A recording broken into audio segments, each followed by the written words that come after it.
ये private ward number 16 और अभी जो जिलाधिकारी से हम लोगों की बात हुई है, कहा जाए कि वहाँ से परवाना अभी आया नहीं है और जैसे ही वहाँ से कोई आदेश जांच के बाद फाइल तैयार करने के बाद जो आदेश आएगा वह जिला जेल में आएगा और यहाँ पर 2 मुचलके भरे जाएंगे और मुचलके के बाद उनकी रिहाई यहाँ से होनी तय है। तारीख थी 9 मई 2003। लखनऊ के निशांतगंज स्थित पेपर मिल कॉलोनी में ताबड़तोड़ गोलियां चली और उस जमाने की मशहूर कवित्री मधुमिता शुक्ला की हत्या कर दी गई। जिस समय मधुमिता की हत्या हुई उस समय उनकी उम्र महज 22 साल थी, लेकिन पुलिस अधिकारी जैसे ही घटनास्थल पर पहुंचे, मृतका को देखते ही सभी सन्न रह गए। माना जाता है कि पुलिस अधिकारियों को पहले से ही बाहुबली नेता अमरमणि त्रिपाठी और मृतका मधुमिता शुक्ला के संबंधों की जानकारी थी। उस जमाने में अमरमणि कद्दावर मंत्रियों में शुमार थे। ऐसे में पुलिस अधिकारियों ने अपने उच्च अधिकारियों को मामले की सारी जानकारी दे दी, मगर इस केस में जो फिर सामने आया उसने सभी को सकते में डाल दिया। दरअसल मधुमिता शुक्ला उस जमाने में प्रसिद्ध कवयित्री थीं। कविताओं की दुनिया में वो अपना बड़ा नाम बना चुकी थीं। मधुमिता शुक्ला का संबंध लखीमपुर खीरी के एक कस्बे से था। वो अपनी वीर रस की कविताओं के लिए जानी जाती थी। मिली जानकारी के मुताबिक 15 से 16 साल की उम्र से ही मधुमिता शुक्ला ने मंच से काव्य पाठ करना शुरू कर दिया था।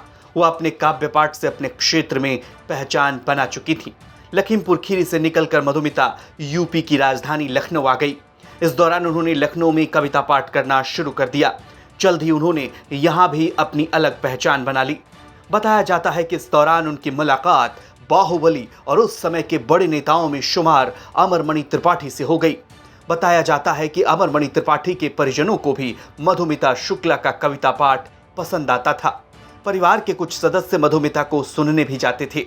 इस दौरान मधुमिता की दोस्ती अमरमणि के परिजनों से हो गई।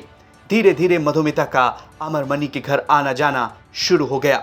इसी बीच मधुमिता और अमरमणि त्रिपाठी के बीच इश्क हो गया। बता दें कि उस समय अमरमणि यूपी सरकार के कद्दावर मंत्रियों में शुमार थे। इस हत्याकांड की जांच उस समय सीएम मायावती ने सीआईडी को सौंप दी। मिली जानकारी के मुताबिक मधुमिता के शव का पोस्टमार्टम हुआ और उनके शव को उनके गृह जनपद लखीमपुर भेज दिया गया। शव अभी रास्ते में ही था कि अचानक एक पुलिस अधिकारी की नजर पोस्टमार्टम रिपोर्ट पर लिखी एक टिप्पणी पर पड़ी, जिसने ये पूरा केस खोलकर रख दिया। दरअसल रिपोर्ट में लिखा हुआ था कि मधुमिता गर्भवती थी।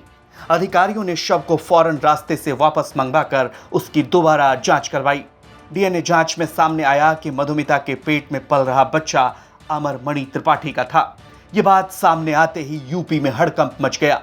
मामले की निष्पक्ष जांच के लिए विपक्ष ने मोर्चा संभाल लिया।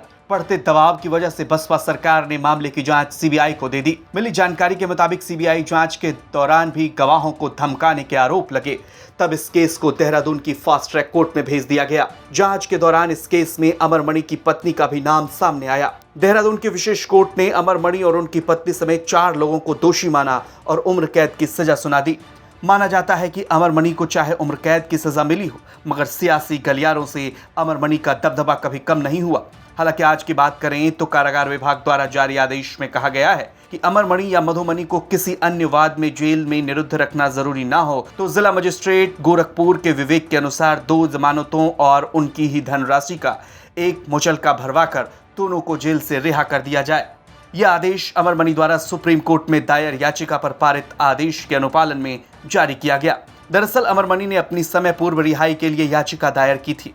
याचिका पर सुप्रीम कोर्ट ने 10 फरवरी को आदेश पारित किया था। अब गोरखपुर जेल के बाहर हलचल तेज हो गई है। मधुमिता हत्याकांड के मुख्य आरोपी अमरमणि और उनकी पत्नी गोरखपुर जेल में बंद रहे और यहाँ पर उन्हें सजा जो काटनी थी इसी जेल में काटनी थी, लेकिन किसी बीमारी की वजह से उनको गोरखपुर जिले के मेडिकल कॉलेज में प्राइवेट वार्ड नंबर 16 में उनको एडमिट किया गया था और वहां पर उनका लगातार वहीं पर पति पत्नी दोनों को रहना था। और साथ में आपको बता दें कि मेडिकल कॉलेज का जो प्राइवेट वार्ड नंबर 16 रहा है, प्राइवेट वार्ड नंबर 16 में उस 16 नंबर को मिटा दिया गया था ताकि कोई बहुत इसकी छानबीन ना करे, लेकिन हम लोगों ने जो छानबीन की उसमें पाया कि ये प्राइवेट वार्ड नंबर 16 और अभी जो जिलाधिकारी से हम लोगों की बात हुई है, कहा जाए कि वहां से परवाना अभी आया नहीं है और जैसे ही वहां से कोई आदेश जांच के बाद फाइल तैयार करने के बाद जो आदेश आएगा वह जिला जेल में आएगा और यहाँ पर 2 मुचलके भरे जाएंगे और मुचलके के बाद उनकी रिहाई यहाँ से होनी तय है। गजेंद्र त्रिपाठी, यूपी तक।